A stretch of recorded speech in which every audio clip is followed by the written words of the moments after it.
Ahora sí, Ali, ya me dijo presente. Almeida. Presente, doctor. Querido Amador. Presente, doctor. Amador. Amezaga. Nada, no está viniendo Yabelín. Alguno de sus amigos, por favor, que le consulte, que vea con Yabelín por qué no está pasando las clases. Les encargo, por favor. Andrade. Sí. Doutor, é que está sem internet, pediu que lo pusiera y no dio tiempo. Ah, ya, mi querida Rubí. Gracias por avisarme. Ve, a ver, bueno, voy a intentar comunicarme con ella para ver cómo podemos arreglar. De todas formas. Gracias. Ya. Regis. Regis, ¿no entró? ¿Estaba hace rato? ¿No está? Bueno, Áñez. Presente, doctor. Arens. Lucas, ¿no entró todavía? Bonfa. Presente, doctor. Bien. Borda. Presente, doc. Ya llegó, muy bien. Perfecto. Borges. Víctor Hugo, ¿no estás por ahí? No está. Caero. Presente, doctor. Liz, muy bien. Canaviri. Reina. La vio. Se está Canaví conectando. está entrando, doctor. Gracias. Cablecanti. Anita. Presente, doctor. Muy bien. José Luis. José Luis, ¿dónde estás? No está José Luis. Bueno. Choré. ¿Dónde estás, Alfredo? José Alfredo, nada. Pamela, ¿ya llegó o nada? No llegó, muy bien. Crispín. Crispín se salió, estaba Crispín. No estaría. Jackson. Presente. Jackson, muy bien. Rita, ¿llegó o nada? Presente. Bien, Rita, perfecto, ya llegó. Cristian. Presente, doctor. Muy bien. Kevin. Presente. Lorraine. Presente. Claudia. Doctor, Claudia está haciendo su compra. Ah, ya, bien, gracias por avisarme, Lorraine. De nada. Perdón por las compras. Yanieli. No, no. Hoy igual era mi día de compras, no sé qué voy a hacer. Igual estoy con un problema. Camila. Presente. Mateus. Doutor, Mateus igual sigue en sus compras. Bien, muy bien. Él sí está flaquito, así que compre, no hay problema. Sí. ¿Ya está por ahí? Presente. Laura. ¿No está Laurita? No hay. Yanine. Parece un carácter, por. Ya, muy bien. Ever. ¿No estás, Ever? Ever a la una. ¿Estabas, Ever? Se perdió. No hay ni modo. Richard. No está tampoco. Ana María León. Ana María, ¿no estás por ahí? Sí estaba hace rato y siempre está. Presente, doctor. Está ahí, ve, yo sabía. Muy bien, Ana María. Patricia, está ahí, aviso. Presente, doctor. Gracias, Pati. Qué bien que puedas entrar. Karen. Presente, doctor. Sí, está Rubí, ya me habló, está. Bruno, está ahí también. Presente, doctor. Presente. Gracias. Gabrielita. Presente. Ah, ya está muy bien, Gabrielita, perfecto. Con su café, como siempre, no, creo que no. Doctor. Evelice, ahí está, muy bien, gracias. Sí, está con su cafecito. Tania. No está Tania, pero me dijo que está trabajando, que cuando esté libre va a entrar, así que... Doctor, presente, aquí trabajando, pero aquí estoy. Sí, bien, Tanita, bien, gracias. No te, cuidado, te A choco. usted más bien, doctor. No conduzcas con el celular, cuidado. Kelly. ¿No está Kelly? Mainara. Ahí está. Presente.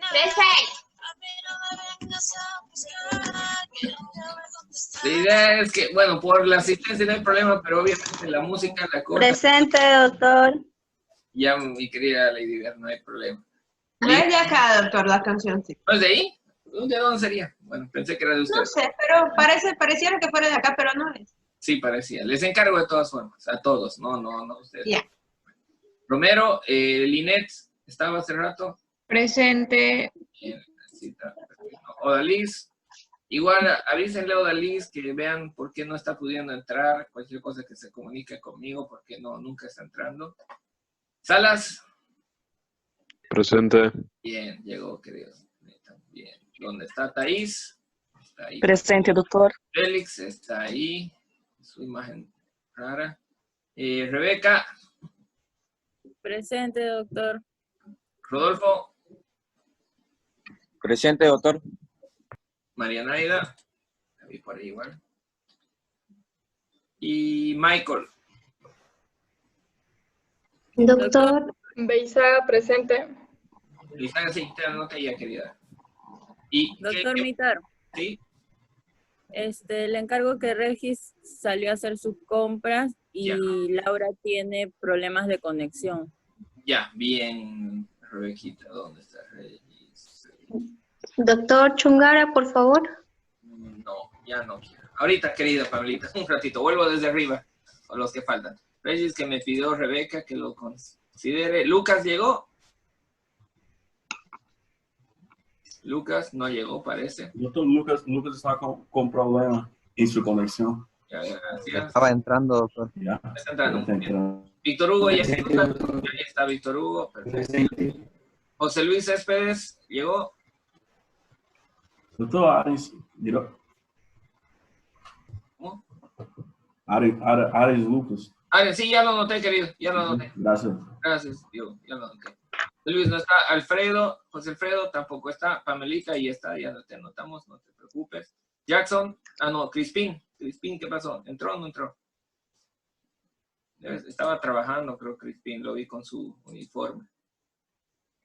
Sí, doctor, Crispín está trabajando. Trabajando, sí, ya no importa. Yanieli, ¿llegó o no llegó? No llegó, creo. Laurita, problemas de conexión, ojalá se pueda conectar. Ever ya apareció. No lo veo a Ever. No lo veo a Ever. Y no lo veo a Ever. Ya no está. Corner. No está tampoco. Ya. Kelly, Pessoa. Ever está entrando, doctor. Está entrando ya. Eso, gracias. Fíjense, porque ahorita yo no me puedo fijar el chat, pero fíjense si alguien escribe por ahí también, por favor. Kelly no está. Odalí Romero no está. Y Michael no está. Creo que ya estamos todos. Muy bien. Guardamos. Y vamos a pasar la gracia. ¿Qué hicimos en la anterior clase? Terminamos ya la parte de transfusiones, ¿no? En la anterior clase. En patología quirúrgica. ¿Les quedó alguna duda de transfusiones? Algo que después de haber revisado quieran aclarar, quieran que les explique específicamente. Me parece que no. Bueno, si tienen una duda, si tienen cualquier duda, saben que pueden avisar, ¿no? Bueno, ahora vamos a pasar a otro tema igual de la parte básica, de la parte de generalidades de patología quirúrgica, y vamos a hablar sobre los tipos de heridas y la cicatrización, las fases de la cicatrización, cómo sea la cicatrización, ¿no? Obviamente, este tema es muy importante para ver la parte quirúrgica, porque en toda cirugía, bueno, en la gran mayoría de cirugías se hacen heridas. Algunas pueden ser mínimas, ¿no? Como en la laparoscópica, son muy pequeñas, pero es el mismo proceso de cicatrización, por más grande o pequeña que sea la herida. Luego, las heridas, también vamos a ver que hay clasificación de la herida de acuerdo a qué tan contaminada puede estar esa herida, ¿no? Y de acuerdo al grado de contaminación, se toma una conducta diferente en diferentes tipos de heridas.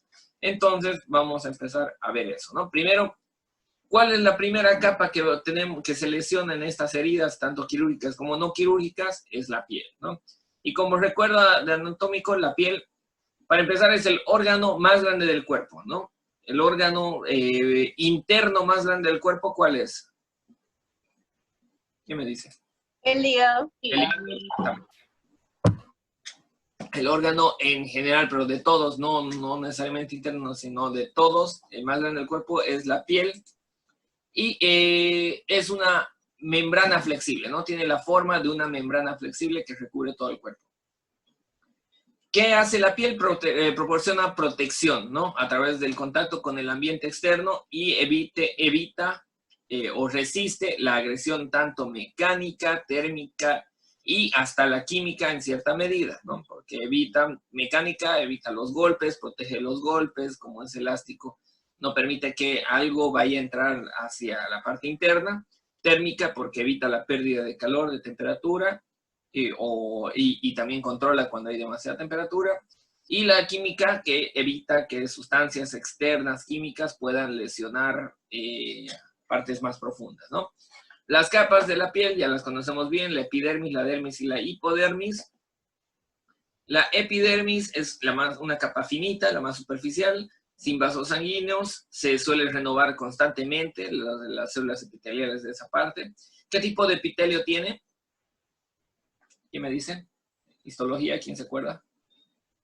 Plano estratificado, queratinizado. Plano estratificado, queratinizado. Exactamente. ¿Y se acuerdan las capas de la epidermis? Los estratos. Ya muy profundo. Estrato basal. Granuloso. Granuloso, estrato.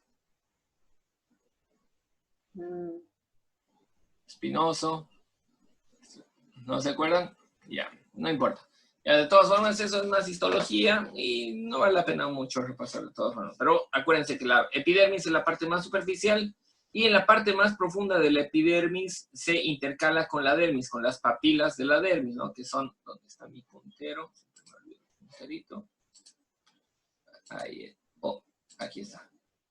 Entonces acá vemos que en la parte profunda de la epidermis se intercala con la dermis papilar, porque estas son papilas de la dermis, ¿no? Y ahí ya se va a fijar la epidermis.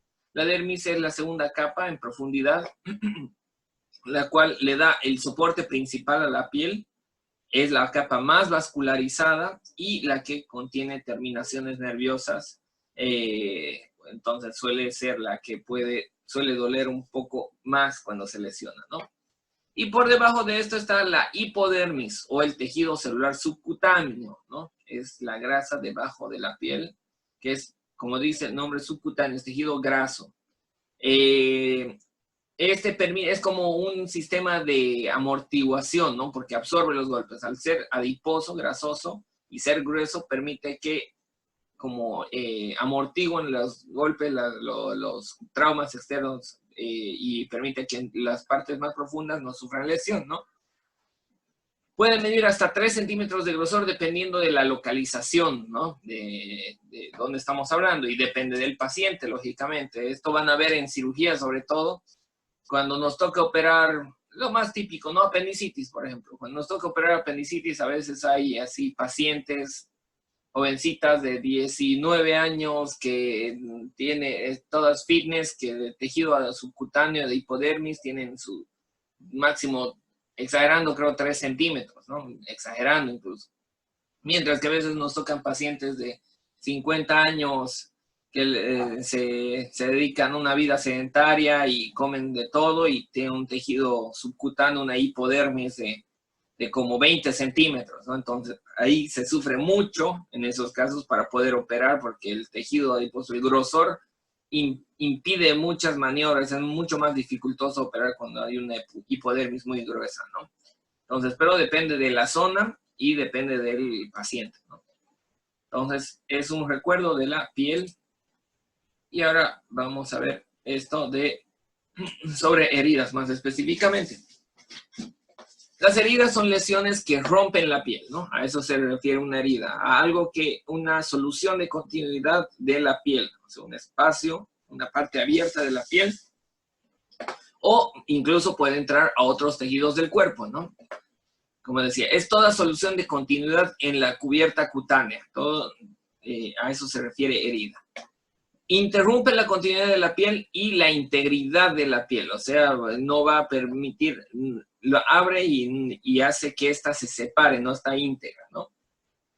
Y puede ser resultado tanto de un golpe, un trauma, ya sea leve o grave, de un proceso patológico, una herida, o de algún proceso crónico incluso, ¿no? Como las úlceras, por ejemplo, tenemos una herida crónica en la cual hay una apertura de la piel, una solución de continuidad, pero que está en proceso de granulación. Si se fijan, eso está formando tejido para ir a cubrir esa herida, ¿no? Entonces esto ya es más crónico. Entonces se pueden clasificar, como dice acá, en agudas y en crónicas, ¿no? En agudas, por ejemplo, las típicas, ¿no? Cortes, punciones, quemaduras, arañazos, picaduras también, y dentro de las traumáticas están cortecitos, punciones, ¿no? O sea, lo que vamos a hacer en cirugía son heridas agudas dentro de las traumáticas por medio de un corte, ¿no? Y en cirugía también nos encargamos de solucionar muchas de las heridas de las lesiones crónicas. Por ejemplo, úlceras en cualquier localización pueden presentarse. Por ejemplo, las úlceras por presión, que son las úlceras por decúbito, también se las conoce, ¿no? Que hemos hablado el otro día. En las úlceras por decúbito se dan porque el paciente está constantemente presionando una zona. Generalmente es un lugar donde hay una salienza ósea, una parte del hueso que sobresale, y entre el hueso y la cama o donde esté apoyado van a producir presión en ese tejido cutáneo y en las partes profundas también, y va a producir una úlcera por presión, ¿no? Primero hace puede ser después, cuando ya va formando una costra, una escara, ¿no? Una escara por presión o escara por decúbito. El pie diabético es otra lesión crónica, en la cual, puede empezar como aguda, pero posteriormente se puede ir haciendo algo crónico, una herida que se infecte y se tome mucho tiempo en curar, ¿no? O puede haber heridas agudas que tienen muy larga evolución, en las cuales todavía sigue cerrando, cicatrizando, ¿no? Por ejemplo, vamos a ver que hay algunas heridas que no se suturan y esas se las deja para que cierren automáticamente, que se vaya rellenando ese tejido, entonces queda como herida crónica, ¿no? Por el tiempo de evolución. Luego, eso era por el tiempo de evolución, ¿no? Aguda o crónica. Según, hay otras formas de clasificación. Aquí ya hemos hablado esta de acá, por su tiempo, ¿no? Las agudas, que son rápidas, se restituye.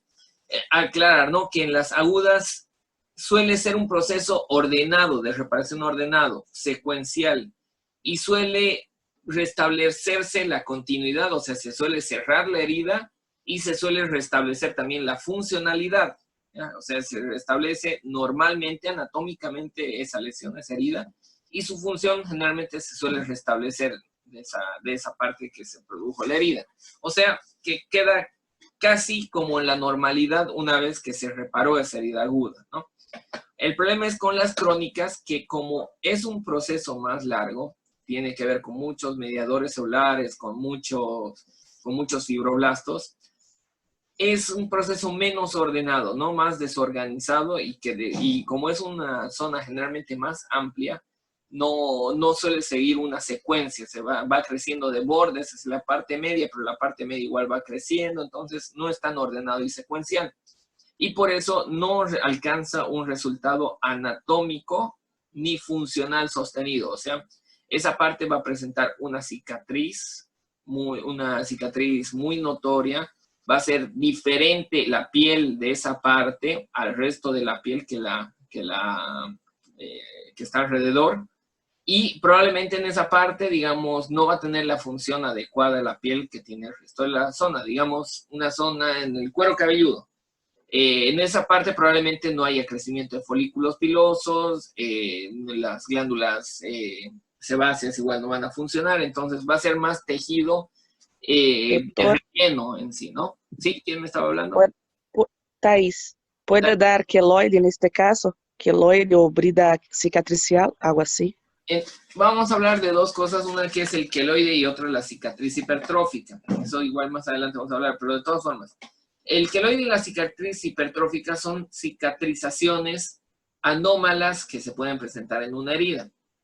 Pero ese queloide o cicatriz hipertrófica se puede presentar Igual en heridas agudas, por más que no sean heridas crónicas. Esos procesos son una forma de cicatrización anómala que el paciente a veces está predispuesto a presentar. Hay pacientes que tienen una herida aguda, un pequeño cortecito que no lesionó, ni siquiera estaba infectado, y a pesar de eso va a presentar una cicatriz muy grande que sobrepasa los bordes de la herida, ¿no? Digamos que esta de acá, donde está el puntero, fue la heridita, y en lugar de dar una cicatriz solo de eso, la cicatriz va a abarcar también la parte periférica de piel normal. Eso es un queloide, ¿no? Entonces, el queloide es una cicatrización anómala, exagerada, que sobrepasa los bordes de la herida y que se da en pacientes que tienen esa predisposición a formar queloides. O sea, el paciente que forma queloides tiene que cuidarse de cualquier heridita porque todas sus heridas pueden formar queloides, independientemente de si sea aguda, si fuera crónica, si es pequeña, si es grande. Cualquier tipo de herida puede dar, ¿no? El paciente que forma queloides suele formar siempre queloides. La cicatriz hipertrófica es parecida, pero la cicatriz hipertrófica lo que le difiere es que generalmente se presenta solo en caso de las heridas crónicas, ¿no? Y en este caso, aparte, no sobrepasa los bordes de la herida. Si la herida es de ese tamaño, no va a afectar a la piel alrededor, solo a la parte de la herida. Entonces, es una cicatriz muy grande, pero que eso sí se puede presentar dependiendo de heridas crónicas, infectadas. Si el paciente no tiene algún factor de riesgo en la curación de su herida, si no se infecta, si es una herida pequeña, probablemente no tenga esta cicatriz hipertrófica. ¿Ya? Muy bien. Entonces, eso es lo que hablamos por su tiempo, ¿no? La clasificación.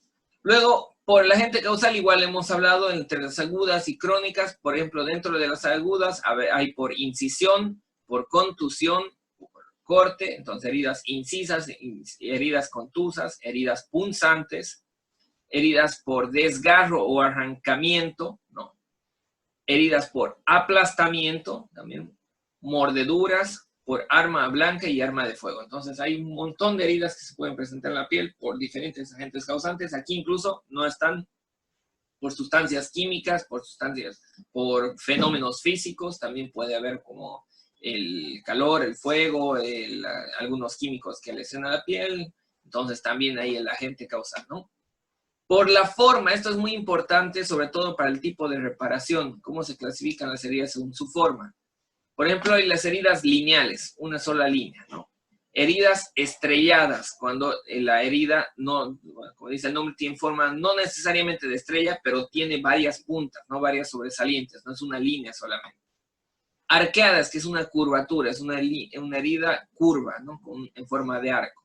Puntiforme, en las punciones, cuando se mete una aguja, se punciona con algo, una herida puntiforme. Crateriformes son las que en forma de cráter, o sea, las úlceras, ¿no? En forma de cráter son las úlceras. En colgajo, ¿a qué se refiere? En colgajo es la herida en la cual está desprendida una parte. Les voy a mostrar mejor para que me entiendan. Aquí estamos. Entonces, los colgajos son segmentos de piel separados, pero que tienen un pedículo que todavía está fijo. Ahorita les voy a mostrar un buen colgajo. Este de acá, por ejemplo. Este es un buen ejemplo de colgajo. Si se fijan, acá es un pedazo de piel que está separado del resto, pero tiene esta parte que todavía está unida al resto de la piel, ¿no? O sea, es como un flap, un segmento solamente separado. No está completamente separado del resto de la piel. A eso se llama colgajo. Y el colgajo también es un método de reparación cutánea, porque todos estos colgajos que estamos viendo en las imágenes son métodos de reparación de heridas, ¿no? Tiene otra herida y se está haciendo un colgajo en ese caso, ¿no? ¿Dónde está? En este, por ejemplo, este de la nariz. Aquí tiene esta herida y lo que se le está haciendo, se le saca todo este segmento de piel. Aquí tiene un cáncer, un adenocarcinoma, que será lo que tendrá acá, o no creo que sea un melanoma, porque generalmente es más agresivo, pero puede ser diferentes tipos de cáncer, un escamoso o algo así.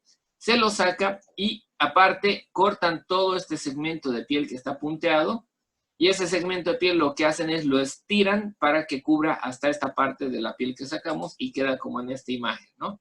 Se sacó de acá y lo que se cortó de aquí arriba se lo estiró para que cubra ahí abajo. Entonces, esto es un colgajo para reparación, pero en forma de herida también se puede producir este colgajo por algún material que se metió y desprendió en un segmento extenso la piel, pero que quedó con una parte fija, ¿no?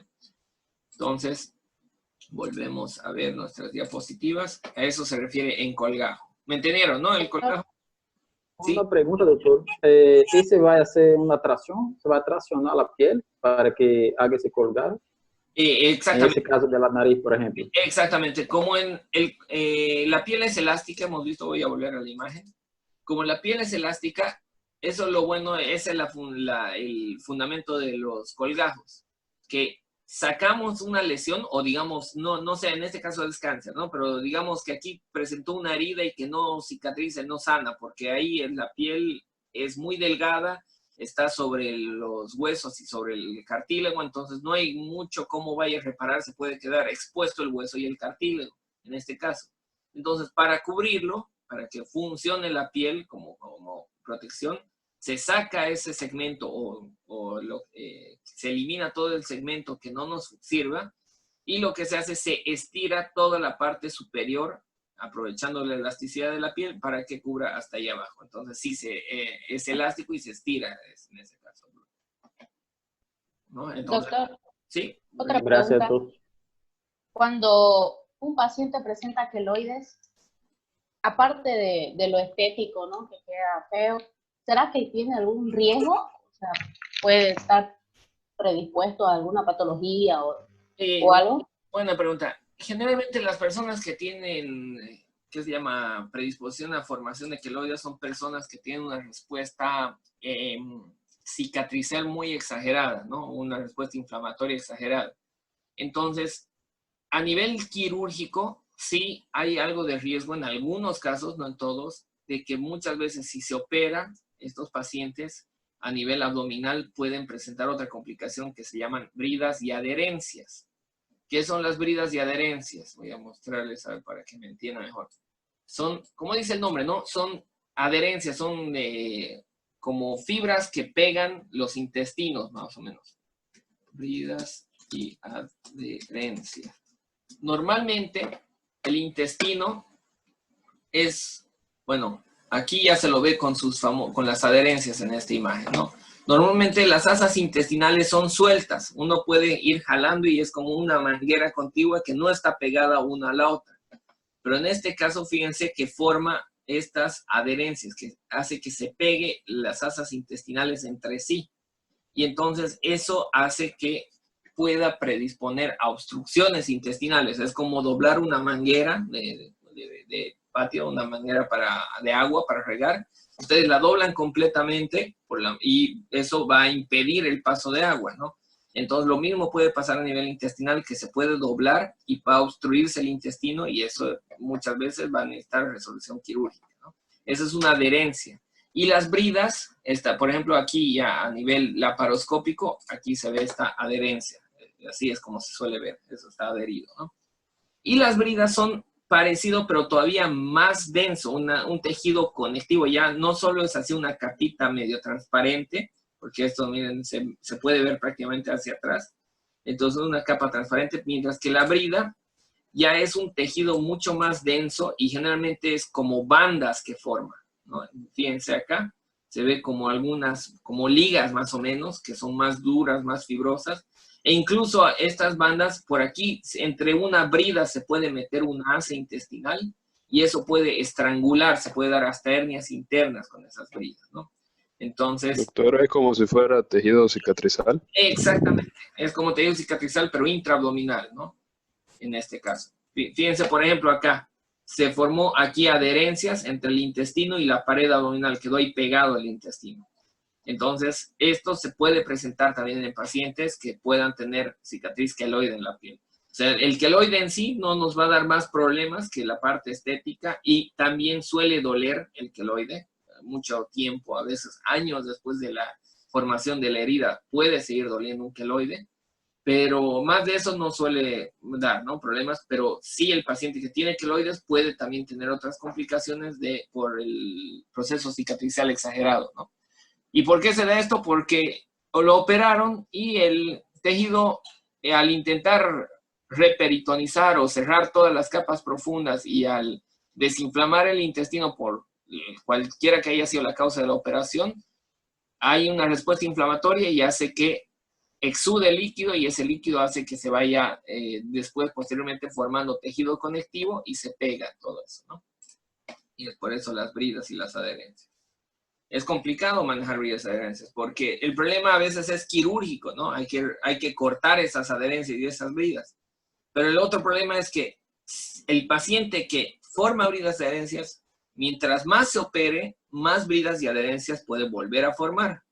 O sea que si a un paciente con esto lo operan, al poco tiempo, otra vez probablemente voy a tener otro problema, incluso peor, y necesito otra vez operarse y otra vez operarse. Entonces es complicado. Generalmente se intenta resolverlo no quirúrgicamente, si se puede, pero si no queda otra, hay que operarlo, ¿no? Gracias, doctor. De nada, Gabrielita. Entonces, sigamos, ¿no? Hay otro tipo específico de herida por su forma, que es el scalp. Sin E, generalmente.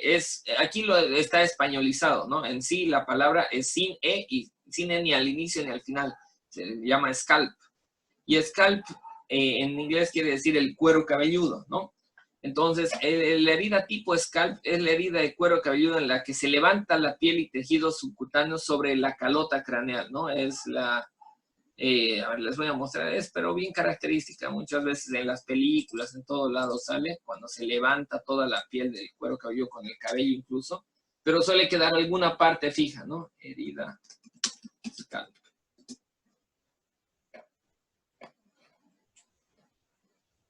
Herida, ¿dónde está? Aquí, por ejemplo. Aquí es de la frente más que todo su herida scalp. Aquí está de la parte de la cabeza y frente. ¿Están viendo, no? ¿Le estoy compartiendo la imagen? No sé si le estoy compartiendo. Sí, doctor. Sí, ya. Me olvidó de compartir, no me acordaba. Entonces, la herida scalp principalmente es a nivel de cabeza. Aquí esta, por ejemplo. Esta sí es típica scalp en un niño. En la cual se levanta la piel de tejido cerebral subcutáneo y con el cabello muchas veces. Ahora, muchas veces también, pero lo llaman scalp a cualquier herida estilo colgajo, ¿no? En cualquier parte del cuerpo, cuando se levanta solo la piel, como que la traccionaron la piel, la separaron del resto de las capas, a veces también la llaman scalp. Por ejemplo, aquí en el brazo, vean como que la piel fue jalada.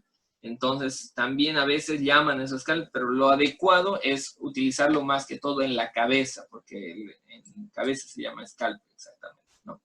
Entonces, esos tipos de heridas son heridas tipo scalp, que son muy frecuentes. Doctor? ¿Sí? Y cuando sale esa parte que vuelve ahí, hay que ver cómo está ese tejido, ¿no? Si salió y es vital todavía, se puede suturar, se puede ver que esté irrigado, que no se necrose, se puede volver cuando sale, pero se quedó mal, ¿cómo hace en ese caso? Digamos, quedó abierto y no hay cómo volver a cubrirlo con el mismo tejido. Sí. Se tiene que intentar hacer los colgajos idealmente, ¿no? Entonces se intenta jalar tejido, digamos en esta imagen de acá, se intenta jalar tejido de acá, de acá, de aquí, de todos lados. Hasta cerrar todo, ¿no? Exacto. O si no se puede, también hay los injertos cutáneos, ¿no? Que se saca piel, que eso igual vamos a ver de los injertos de otra parte, digamos del muslo, es muy frecuente del muslo que se saca la cara anterior, un pedazo de piel, una capita muy superficial, y se hace un injerto en esa parte, ¿no? Entonces esas son las posibles formas de solucionar, por injerto o por colgajo, ¿no? Volvamos, entonces esas son las scalp, ¿no? Por su tiempo ya vimos, y ahora por su gravedad. Las simples generalmente son heridas superficiales que no suelen afectar ni a tendones, músculos, nervios, vasos, a nada. O sea, prácticamente piel y máximo tejido celular subcutáneo, pero sin afectar parte profunda, ¿no? Ahora, los complejos pueden ser penetrantes o perforantes, ¿no? Doctor, sí, perdón. Esta herida a escape solo de lo cuero cabeludo o de cualquier parte del cuero? Como les decía, lo adecuado en sí debería nombrarse solo del cuero cabelludo, porque scalp es esa parte, ¿no? Scalp se refiere a cuero cabelludo. Pero hay algunos médicos y alguna literatura que también considera scalp en otras partes del cuerpo cuando es así como por arrancamiento, ¿no? Pero no es lo adecuado, ¿no? Ustedes si ven a alguien que dice, tal vez haya estudiado de otra parte, pero lo adecuado es solo de cuero cabelludo considerar herida scalp. Acá donde yo trabajé, cuando se sale la piel, ¿no? Y los brazos, un miembro cualquiera, llamamos de herida abrasante. Ah, ya. Es que eso es lo que...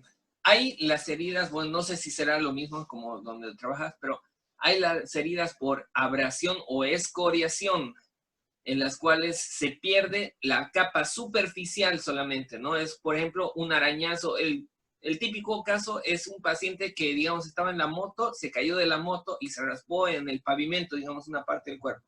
Entonces, al rasparse queda una herida superficial, ¿no? Como una quemadura prácticamente, ¿no? Porque raspó y quitó toda la parte epidérmica más que todo. Entonces, a eso llamamos abrasión o excoriación, pero es más superficial y es diferente al scalp. No sé si eso igual hablan así allá, Jackson. A abrasão pode llegar até a dermis, ¿no? Ah, exactamente, hasta dermis. Es más epidermis, pero puede llegar hasta dermis, pero no es una lesión así como en este tipo de scalp que está con un pedículo, ¿no? Continuamos entonces, ¿no? Esta es otra clasificación de las heridas según su grado de contaminación, y esta clasificación sí es súper importante, ¿no? Esto se pregunta todo el tiempo, en todo los exámenes de grado es muy frecuente, por ejemplo, que pregunten esta clasificación, ¿no? Entonces, ¿cómo se clasifican las heridas según su grado de contaminación? En 4 tipos. Primero, limpias. Segundo, heridas limpias contaminadas. Tercero, contaminadas solamente. Y por último, heridas sucias, ¿no? Entonces, esos 4 tipos. Limpia, limpia, contaminada, contaminada y sucia. ¿A qué se refiere cada tipo de herida según su contaminación? Las limpias primero, ¿no?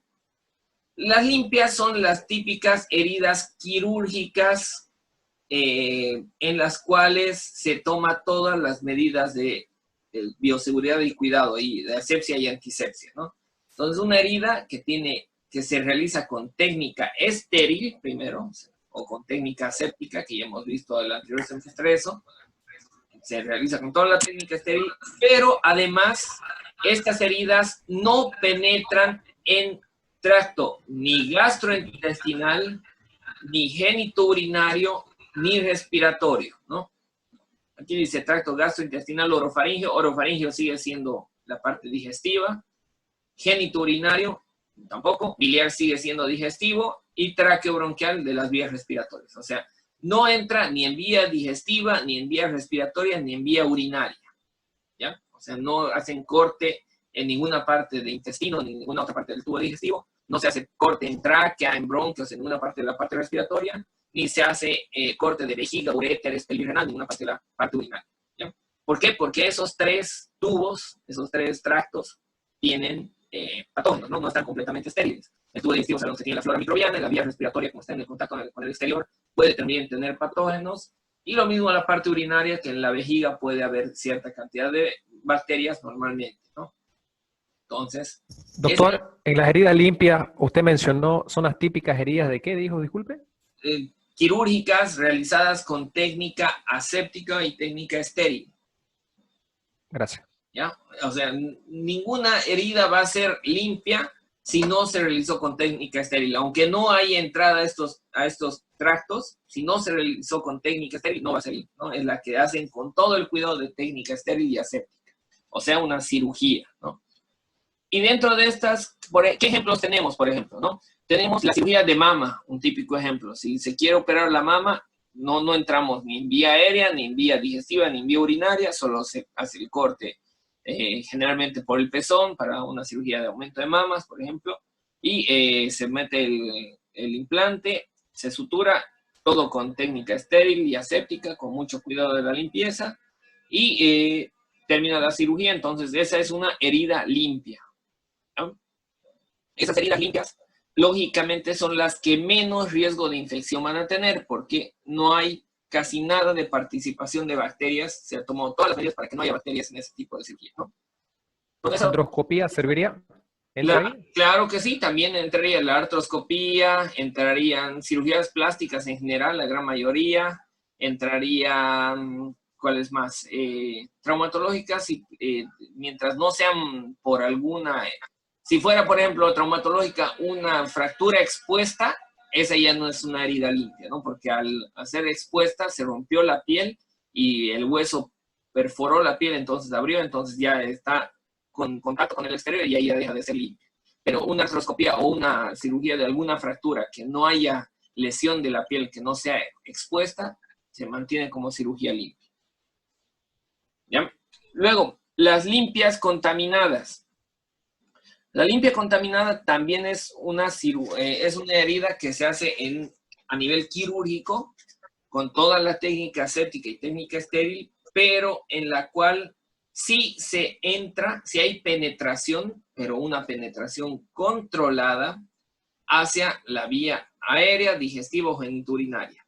¿Ya? O sea, se tiene que entrar porque vamos a operar alguno de esos órganos, pero entonces se hace, y de todas formas, una herida con la limpieza, con la asepsia y antisepsia, y esa penetración en ese órgano se hace de forma controlada, ¿no? Entonces, por ejemplo de este tipo de cirugía, como dice aquí, tenemos una colecistectomía, ¿no? ¿Qué es colecistectomía? ¿Nadie? ¿Alguno que esté despierto por ahí?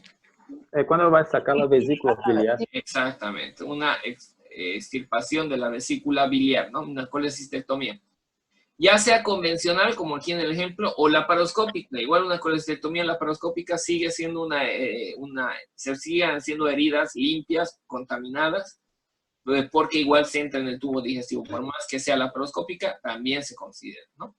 Entonces, esa es la limpia contaminada. Otra, por ejemplo, una cirugía para sacar cálculos urinarios, ¿no? También sería una limpia contaminada. Otra, una traqueostomía, ¿no? Para abocar la tráquea hacia el exterior, también sería limpia contaminada. Todas estas son limpias porque se realizaron en quirófano con todas las técnicas aséptica y estéril, pero se contaminaron parcialmente, una contaminación controlada por entrar en esas vías, ¿no? Doutor, una esterectomía, una cesariana, ¿puede entrar en cuál de esas? Entra en limpia contaminada, buena pregunta. Entra en limpia contaminada, porque entra en el aparato genitourinario. ¿Ya? Entonces, ¿Histerectomía? Histerectomía, sí, también, porque al ser el útero que se lo está sacando, el útero también tiene comunicación con la vagina y que sí está en la parte, sí puede estar contaminada con bacterias, entonces entra como limpia contaminada. Una cesárea o histerectomía, todo de la parte genital o urinaria entra en limpia contaminada. ¿Ya? Muy bien. Luego, contaminadas. Ya, francamente contaminadas, ¿no? Son heridas accidentales, no en quirófano, ¿no? Heridas que se realizaron sin la técnica estéril, sin la técnica aséptica, recientes, de poco tiempo de evolución y abiertas, ¿no? O pueden ser también que se realizaron en quirófano, incisiones, pero que no se tomaron en cuenta con errores en la técnica aséptica o la técnica estéril. Por ejemplo, el paciente que fue operado, ya, Camilita, vuelve a conectarte, no hay problema, estoy viendo. Entonces, el paciente en el cual se está operando, digamos, por una artroscopía, como era un ejemplo de herida limpia, pero que el interno se contaminó al ponerse los guantes y no se dieron cuenta y con los guantes contaminados se metió a la cirugía y nos contaminó la cirugía, ¿no? Y no se dieron cuenta en ningún momento. No al interno, ¿no, doctor? Siempre el interno es el culpable.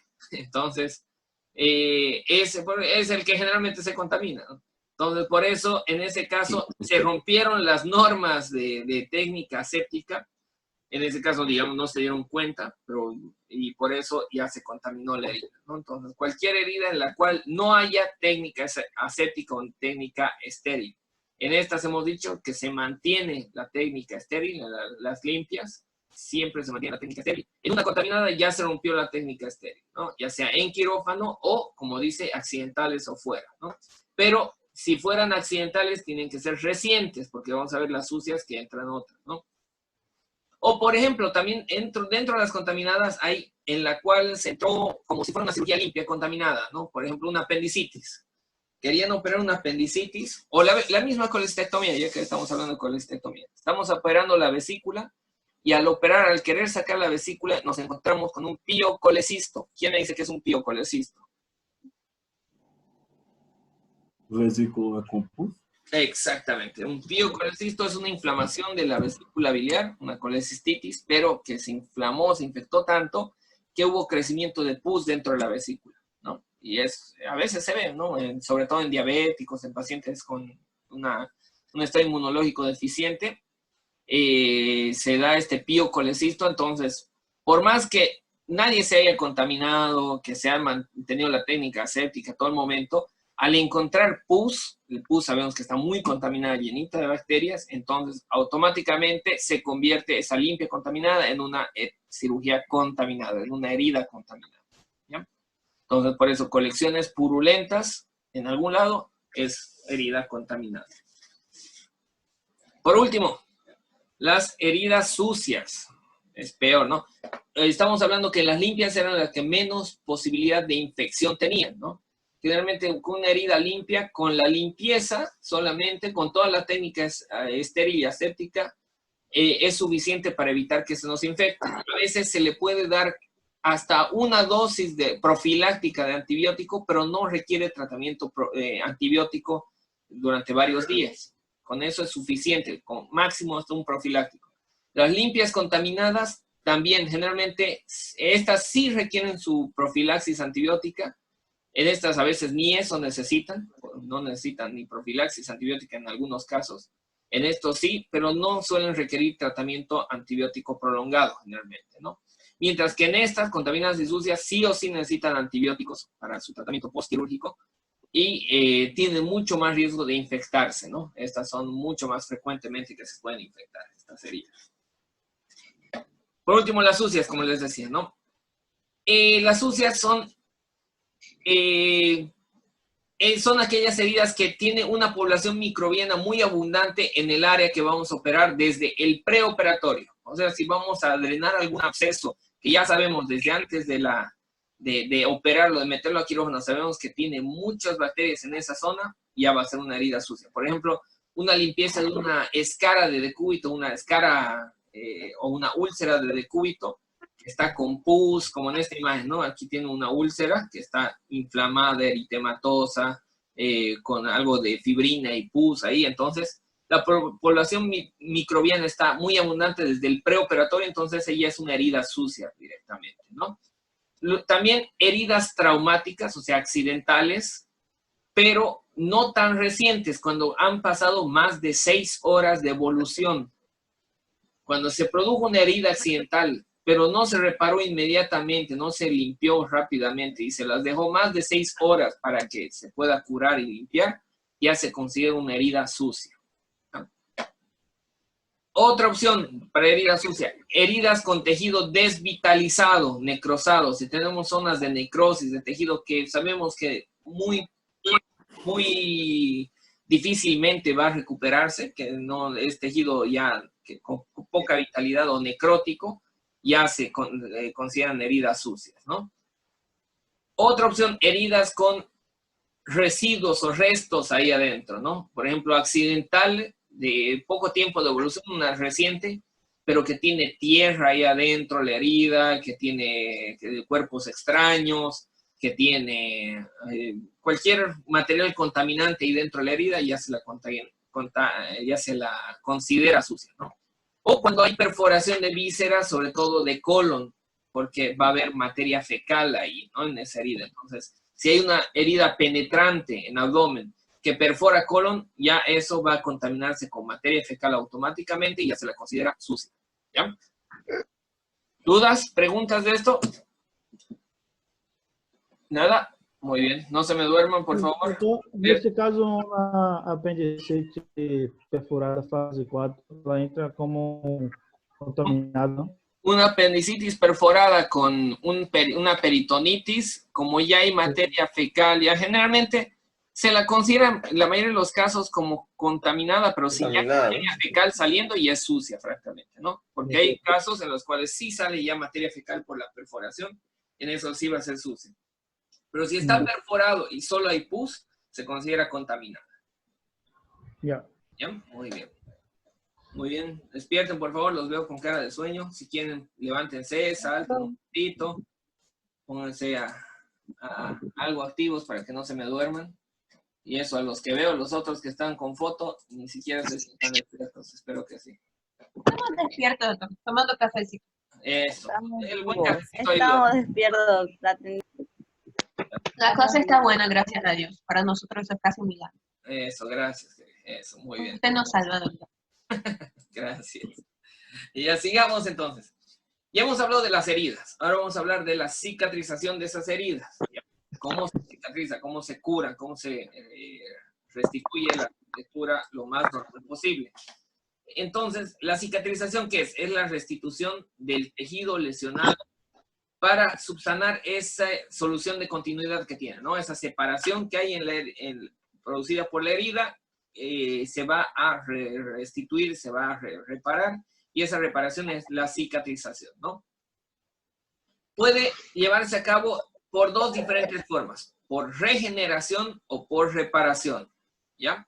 La regeneración es lo que hemos dicho que se da en las heridas generalmente agudas, en la que hay una restitución anatómica y funcional del tejido. O sea, se vuelve a cerrar y queda eso de la forma normal, con la anatomía normal y la función normal de ese tejido, ¿ya? Esa es regeneración. Mientras que reparación, en lugar de que se regenere el tejido normal, lo que pasa es que se cubre el defecto, o sea, la parte que está abierta de la piel se cubre, pero con tejido de relleno. Y este tejido de relleno es tejido conjuntivo, tejido conectivo, ¿no?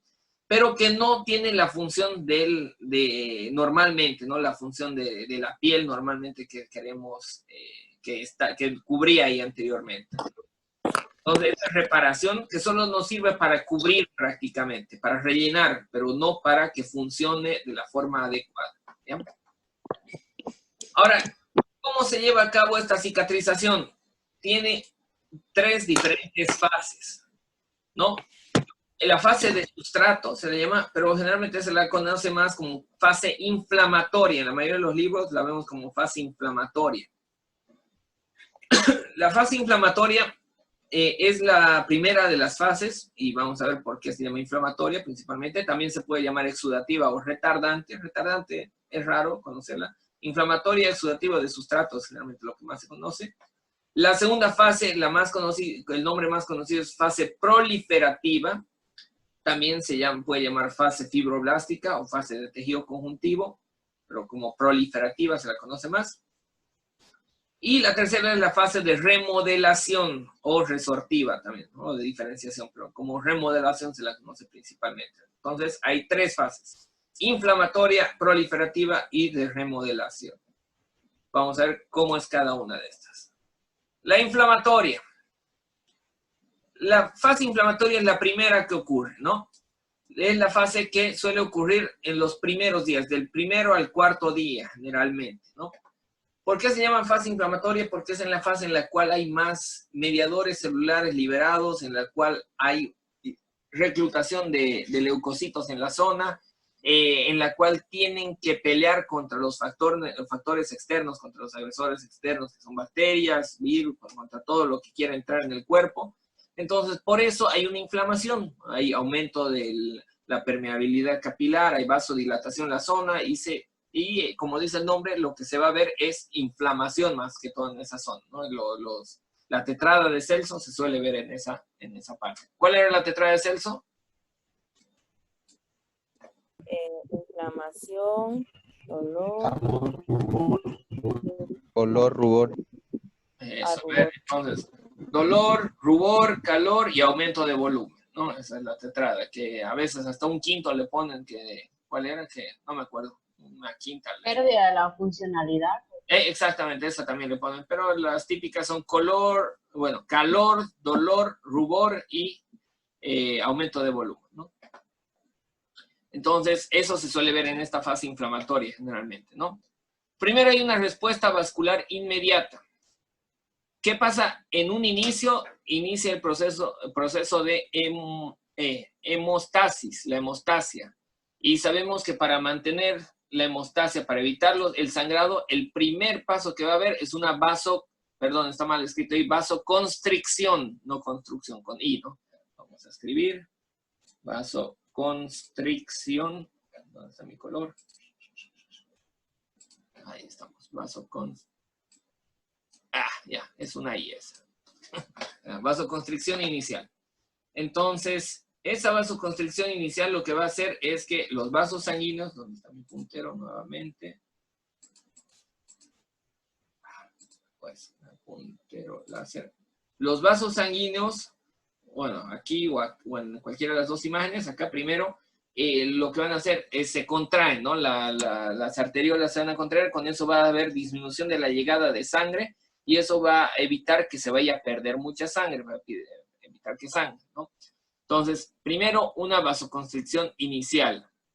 Una vez que llegaron las plaquetas, que se formó el trombo con los factores de coagulación y ya paró el sangrado, a continuación hay una vasodilatación secundaria en esa zona, por eso se pone eritematoso y caliente, por la vasodilatación secundaria, y va a empezar a fugar plasma del espacio intravascular hacia el espacio intersticial. Entonces va a haber un exudado plasmático en esa zona, ¿no?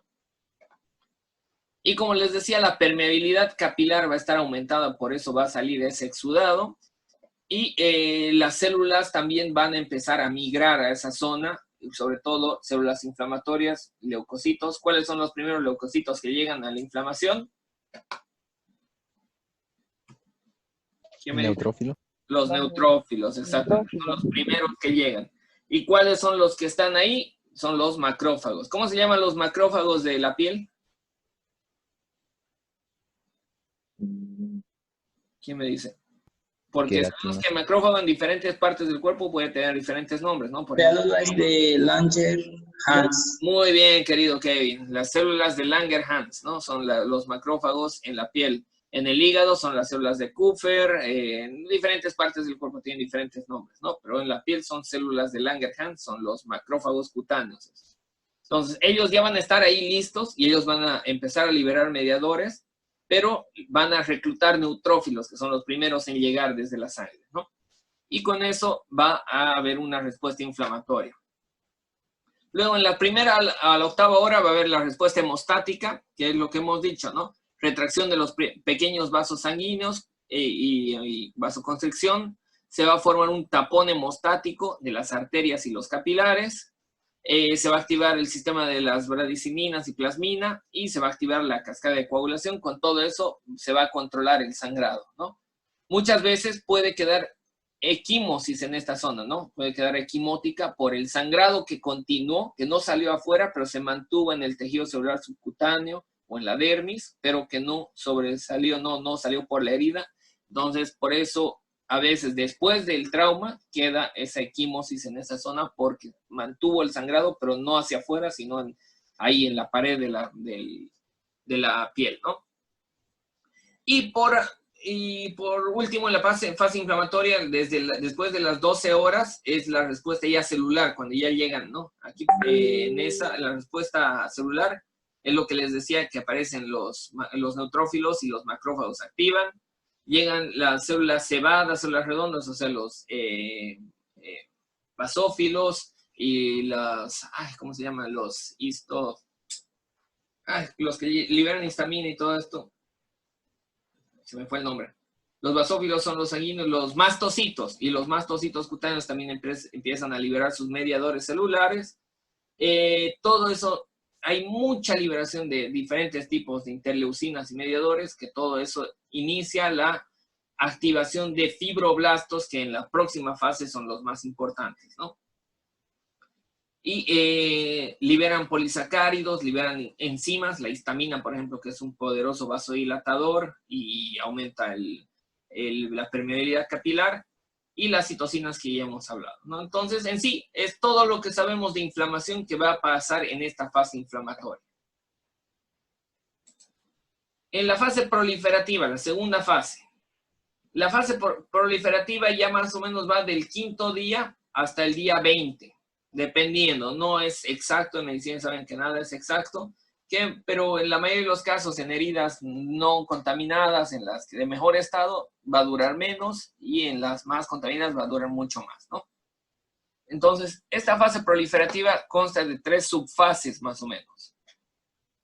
Una es la fase de epitelización.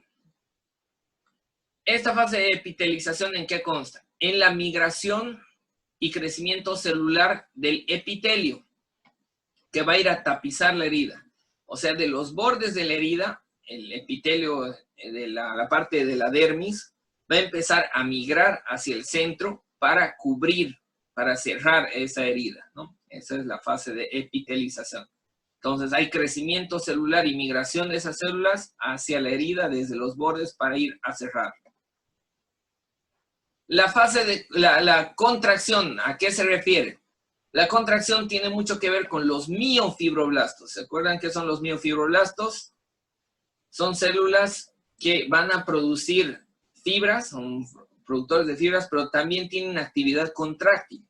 Entonces estos miofibroblastos se encuentran aquí en toda la base de la herida, y con las fibras que van a producir de fibrina y otras, elastina y más fibras que están produciendo, van a intentar unir, a cubrir toda esta herida, y se van a contraer. Con esa contracción van a hacer que la herida vaya disminuyendo de tamaño, ¿no? Lo que era una herida grande, al contraerse cada vez va a ir cerrándose y aproximándose. Entonces esa es la contracción. Y la fibroplasia es mayor depósito, la mayor producción y depósito de tejido conectivo, de tejido conjuntivo. Ese tejido conjuntivo lo que va a hacer es ir rellenando toda la parte que ha quedado abierta de la herida, y se va a ir depositando todo ese tejido conectivo con colágeno para que quede tejido de relleno ahí en esa zona, ¿no? Entonces, esa es la fase, a eso se encarga la fase proliferativa en sí, de proliferar sustancias para rellenar todo el segmento que ha quedado abierto por la herida. ¿Alguna duda? ¿Están despiertos? Ni una. No, estamos despiertos. Sigamos entonces. Por último, la fase de remodelación. La fase de remodelación dura desde el día 21 más o menos en adelante, y puede durar incluso meses, ¿no? En la fase de remodelación, como dice el nombre, se remodela, se vuelve a modelar, se vuelve a acomodar todo ese tejido que fue lesionado. Y lo que pasa en la fase de remodelación, ya no hay mayor fibroplasia, ya no hay mayor producción, depósito de fibras como el colágeno, elastina, todo lo que hemos dicho, ya no se va produciendo más, termina eso, y ya se equilibra la síntesis de producción con la degradación de colágeno, o sea, se mantiene estable eso, ya no va creciendo, ¿no? Generalmente cuando no se equilibra esto, es lo que va a pasar en los casos de las cicatrices hipertróficas o los queloides, en los cuales sigue manteniéndose mucha síntesis de colágeno y todas estas fibras, entonces va a ir creciendo más y más y más ese tejido, en lugar de mantenerse ahí quieto y ya cerrarse, ¿no? Aparte, en esta fase de remodelación ya no hay inflamación prácticamente, disminuyen las células inflamatorias agudas, ya no hay neutrófilos, ya no hay pelea contra las bacterias, ya no hay tanta liberación de histamina, de interleucinas, de citocinas. Y también las células crónicas, como los fibroblastos, también ya van moderando su actividad, ya no van produciendo mucho, ¿no? Y la estructura del tejido, la estructura hística, se va perfeccionando, o sea, ya se rellenó, y lo que tiene que hacerse es volver a la normalidad, ese tejido a lo más normal posible, se epiteliza completamente, se va rellenando de dentro hacia afuera para que el hueco, el espacio que había quede plano, Y aparte, todo lo que se formó de tejido conectivo en la parte profunda se va degradando y absorbiendo, ¿no? Entonces, es la fase, es lo que queda después de la cicatrización, esa cicatriz que va degradándose, disminuyendo de tamaño, y, esa es la fase de remodelación normalmente. Entonces, hay diferentes formas de cerrar las heridas de acuerdo al grado de contaminación y de acuerdo al estado de esa herida, ¿no? Ya hemos visto cuáles son las fases, tenemos que ver cómo vamos a cerrar, a resolver esas heridas abiertas. Entonces, para cerrar esa herida abierta, se hace el cierre de heridas en 3 intenciones, ¿no? En primera intención, en segunda intención y en tercera intención. ¿A qué se refiere esto?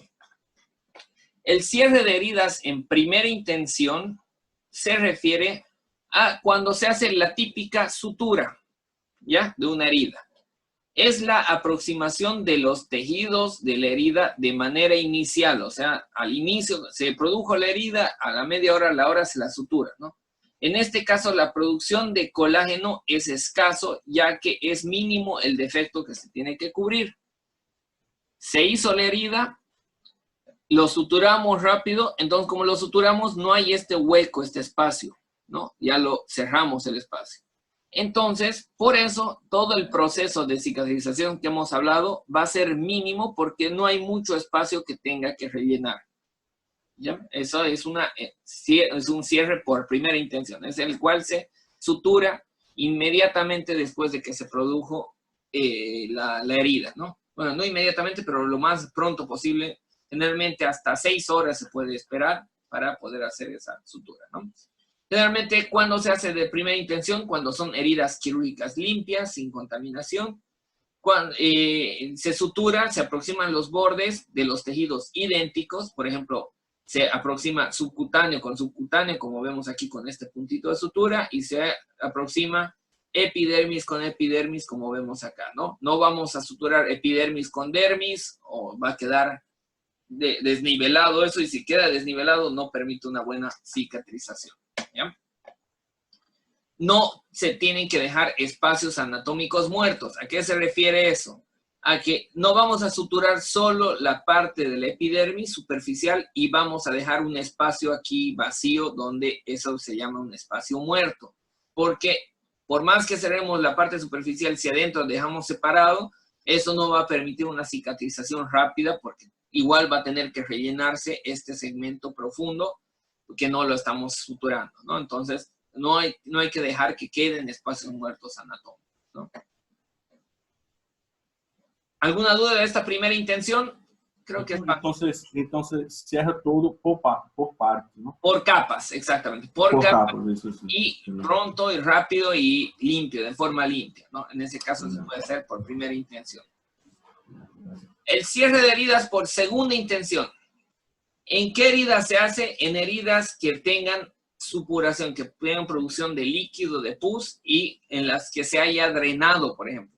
En un paciente que tenga los famosos puchichis o abscesos, lo que vamos a hacer es hacer un corte, hacer una herida, pero esa herida no la suturamos, no hacemos un cierre por primera intención. Lo que se hace es, se lo deja abierto para que se vaya cerrando solo, ¿no? Son heridas abiertas no suturadas. En estas se produce un defecto, o sea, se produce el hueco, el espacio, el defecto, para rellenarlo con tejido de granulación y se vaya rellenando con ese tejido de granulación o ese tejido conectivo, ¿no? Conjuntivo.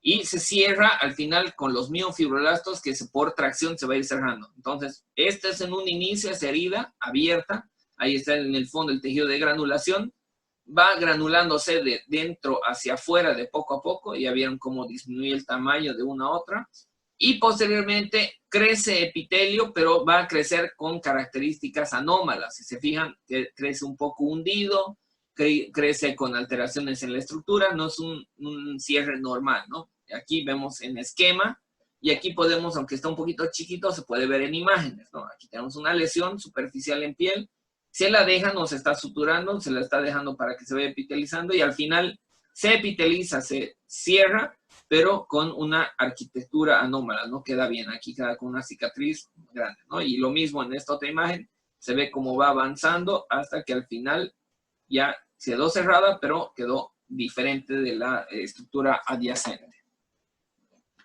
Hay posibilidad de infección en estos casos, en estas heridas con supuración. Por eso es que no se la sutura, ¿no? Porque si la suturamos vamos a hacer que se acumule ahí adentro ese material purulento, ese material infeccioso, y va a empeorar la cicatrización. Entonces, por eso es preferible dejarlo abierto, pero es un proceso lento, ¿no? Y obviamente hay pérdida de tejido. Aquí se perdió ese tejido normal y queda como tejido de relleno, nada más. Entonces es por segunda intención, ¿no? Cuando es una herida contaminada. Y por tercera intención, ¿a qué se refiere por tercera intención? Es una sutura, pero es una sutura retardada. ¿A qué se refiere? Es un cierre primario retardado. Es una mezcla de las dos anteriores, más o menos. Para que la entiendan fácilmente, es una de segunda intención que se la volvió de primera porque ya pasó mucho tiempo, ¿no? Más o menos. O sea, es una herida que se la dejó abierta para que vaya granulando automáticamente, pero para acortar el tiempo de cierre, para que no dure tanto tiempo, digamos, esta herida, fíjense, aquí la imagen es bastante grande, y si la dejamos que cierre va a tardar meses probablemente esta herida. Una vez que la herida se vea que ya está limpia, que ya está en proceso de cicatrización, que el paciente está estable, con buen estado nutricional, lo que se hace es, se saca los bordes, se hace ¿qué llama? ¿Cuál es el término? No es liberación, una reavivación de los bordes, se los reaviva, o sea, se saca todo el borde y queda como piel, como bordes de herida casi normal, y se la sutura después de un tiempo, después de que se la dejó así, ¿no? Entonces, heridas que han sido suturadas, por ejemplo, puede ser una de primera intención que se suturó, pero se soltaron los puntos. Eso es una dehiscencia. Se produjo una dehiscencia, entonces en ese caso se puede más adelante volver a suturar cuando ya esté limpio, ¿no?